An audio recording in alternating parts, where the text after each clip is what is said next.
Sir கொடி காய்கறிகளை பொறுத்த வரைக்கும் எப்பவுமே என்ன கொடி வகை காய்கறிகளா இருந்தாலும் சரி, அதுல நமக்கு நல்லாவே தெரியும் பாத்தீங்கன்னா இலை தான் நல்லா வளரும். நல்லா செடி கொடி எல்லாம் வளரும். காய்கறி அப்படின்னு ரொம்ப கம்மியா இருக்கும். உதாரணத்துக்கு நீங்க இல்ல புடலோ இல்ல அந்த காட்டுன்னு சொல்லக்கூடிய அந்த காய்கறிகளோ இதெல்லாம் நீங்க பாத்துக்கிட்டீங்கன்னா 20-30% கூட காய் பிடிக்காது. 20-30% அந்த காய் பிடிக்கும். ரொம்ப கம்மியாக காய் பிடிக்கிறது. மீண்டும் அதே ப்ராப்ளம் லைன்ல இஷ்யூ பண்ணுங்க. விட்டு விட்டு கேக்குதுங்க சார். இல்ல சார் எனக்கு ஃபுல்லா இருக்கு. இல்ல சார் விட்டு விட்டு தான் கேக்குது. இல்ல எனக்கு ஃபுல்லா இருக்கு. ஐயா மன்னிக்கும் ஐயா, இல்ல உங்களுக்கு ஃபுல்லா இருக்கும் ஐயா. அது வந்து போன்ல கேட்கும்போது உங்களுக்கு அப்படி இருக்கும். மைக்ரோஃபோன்லனா இந்த ஹெட்செட் போட்டு பேசுனீங்கன்னா கரெக்டா இருக்கும். இல்ல இப்ப நான் வீடியோ ஆஃப் பண்ணிட்டு பேசுறேன். இப்ப கொஞ்சம் தெளிவா இருக்கான்னு பாருங்க. இல்ல எனக்கு ஃபுல்லா தான் இருக்கு. ஸ்பீட் ஃபுல்லா தான் இருக்கு.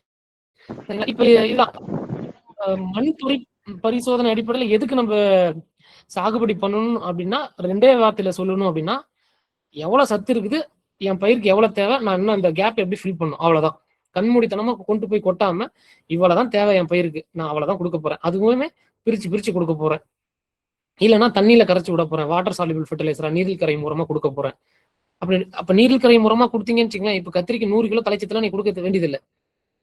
40 கிலோ கொடுத்தாலே போதும். நீங்க வாட்டர் சால்யூபிளா கொடுத்தீங்கன்னா 40 கிலோ கொடுத்தாலே அதனோட திறன், பயன்படுத்தப்படும் திறன் அப்படிங்கிறது முழுமையா இருக்கும். அப்படிங்கும் பொழுது அந்த சத்துக்களே போதுமானதா இருக்கும்.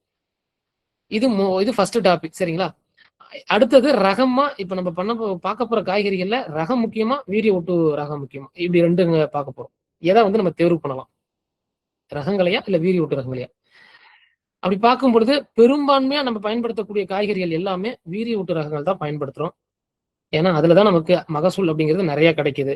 டபுள் மடங்கு 40-50% டபுளா கிடைக்கும். இப்ப நீங்க கத்திரி ஒரு 25 டன் 30 டன் கிடைக்குது அப்படின்னா, இதுவே வீரிய ஒட்டா இருந்தா அப்படியே 2 மடங்கா கிடைக்கும்.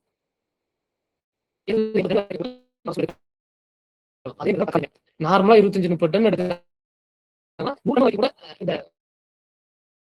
இந்த பயன்படுத்தி சரிங்களா? அதே மாதிரி இந்த வீரிய ஒட்டு அப்படிங்கிறது என்ன, ஒரு செடி வந்து பாத்தீங்கன்னா நல்லா காய்க்கும், இன்னொரு செடி பாத்தீங்கன்னா நல்லா நோய் இல்லாம பூச்சி வளருது. அப்ப இந்த இரண்டோட பண்பு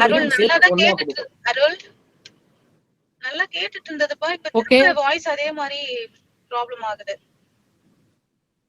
இல்லங்க எனக்கு ஸ்பீட் நல்லா இருக்கேங்கா. இப்ப நல்லா இருக்கு. இல்ல நல்லா தான் கேக்குது. ஆனா சடனா ஏதோ பிரச்சனை ஆகுது. என்னன்னு தெரியல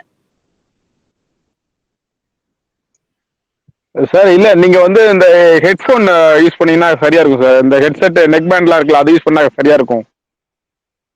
இல்ல அது இப்போதைக்கு பண்ண முடியாது. சரி நான் பொறுமையாவே சொல்றேன்.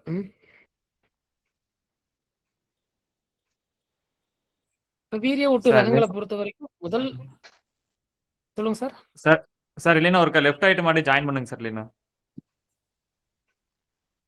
இல்ல எனக்கு ஃபுல்லா இருக்குங்க. எனக்கு நெட் ஸ்பீடே பாருங்க ஃபுல்லா இருக்கு. ஏன்னா நமக்கு இது லேண்ட்லைன் கனெக்ஷன் தான். சரிங்க சார். ஓகேங்க சார்.